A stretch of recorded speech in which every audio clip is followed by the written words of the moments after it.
এলাকার ঐতিহ্যবাহী ঈদগাহ মাঠকে দখল করে সেখানে মৎস্য খামার বানিয়েছেন মুক্তিযোদ্ধার সনদ দেখিয়ে নানান সুযোগ সুবিধা নেয়া আনিস ফকির। কিশোরগঞ্জের করিমগঞ্জে আনিস এবং তার ছেলে নুরুজ্জামান ফকিরের দৌরাত্ম্যে অতিষ্ঠ এলাকাবাসী। তবে শত বছরের পুরনো ঈদগাহ মাঠ দখল করে মৎস্য খামার তৈরির প্রতিবাদে বিক্ষোভ এবং মানববন্ধন কর্মসূচি পালন করেছে স্থানীয় জনতা। এমন ঘটনায় এলাকাব্যাপী বিরাজ করছে ব্যাপক উত্তেজনা। আজ দুপুরে করিমগঞ্জ উপজেলার গুজাদিয়া ইউনিয়নের আটকাপাড়া এলাকায় মানববন্ধন এবং বিক্ষোভ সমাবেশ করেছেন এলাকাবাসীর অভিযোগ, শত বছরের পুরনো আটকাপাড়া ঈদগাহ মাঠে ঈদের নামাজ ছাড়াও এটি খেলার মাঠ হিসেবে ব্যবহৃত হয়ে আসছে। করিমগঞ্জ তারাইল রাস্তার পাশে অবস্থিত ঈদগাহ মাঠে আটকাপাড়া প্রাথমিক বিদ্যালয়ের শিক্ষার্থীরাও খেলাধুলা করে।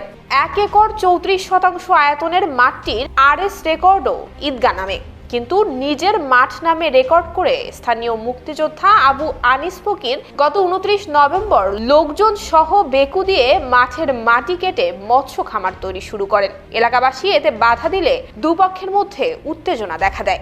সেনাবাহিনীর গাড়ি এনে আপনার তোলার 2 দিন আগে এনে নামা বেড়ে তাহলে তো গেছে আপনারা কেউ মাঠে প্রতিবাদ করে নিয়ে তাহলে আইনগত ব্যবস্থা নেব। তো এই ভাই শনিবার শুক্রবার এনে বেকু টাক এনে নামায় মাঠ গাত হয়েছে। এই তো বাদে আজকে মানববন্ধন সম্মেলন করছে। মানববন্ধন এই মাঠ কিন্তু 200 বছরের হয়। এই যে আপনারা দেখতে আছেন, এই যে গোলবার মিনারা স্কুল, প্রাইমারি স্কুল, 200 বছরের মাঠ, ঐতিহ্য মাঠ, একজনের নিতে থাকে। এমন ঘটনায় এলাকাবাসীর পক্ষে বাদল মিয়া নামে এক ব্যক্তি গত 1 ডিসেম্বর আদালতে আবেদন করলে কিশোরগঞ্জের অতিরিক্ত জেলা ম্যাজিস্ট্রেট নালিশি জমিতে শান্তি শৃঙ্খলা বজায় রাখার জন্য করিমগঞ্জ থানার ওসিকে নির্দেশ দেন। আদালতে অভিযোগ দাখিলকারী মোহাম্মদ বাদল মিয়া বলেন, 1.34 একর আয়তনের ঈদগাহ মাঠটিতে ঈদের নামাজ আদায় ছাড়াও স্কুল কলেজের শিক্ষার্থীরা খেলাধুলা করেন।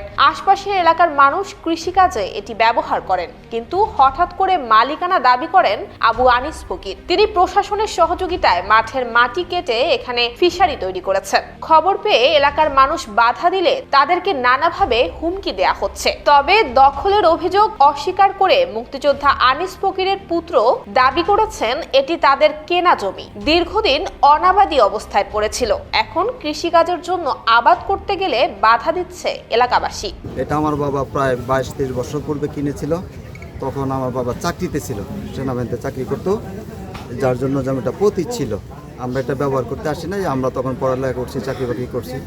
এখন আমাদের প্রয়োজন, এখন আমরা জায়গায় আসছি, এটা আমাদের আবাদ করার প্রয়োজন, আবাদ করার জন্য করতেছি। এলাকার কিছু লোক তারা সন্ত্রাসী টাইপের কার্যক্রম করতেছে, আমাদের উপর বিভিন্ন চাঁদা দাবি করতেছে, আমাদের কাজ করার কোনো সুযোগ দিচ্ছে না।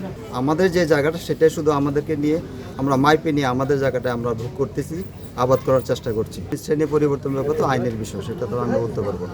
এদিকে এমন ঘটনায় এলাকায় উত্তেজনা বিরাজ করলে সকালে ঘটনাস্থল পরিদর্শন করেছেন সেনাবাহিনী এবং করিমগঞ্জ থানা পুলিশ। এছাড়া এ বিষয়ে করিমগঞ্জ থানার ভারপ্রাপ্ত কর্মকর্তা মোহাম্মদ শাহাবুদ্দিন জানান, এলাকার শান্তি শৃঙ্খলা রক্ষায় পুলিশ তৎপর রয়েছে। নুসরাত জাহান মেহেক, জয় জয় দিন।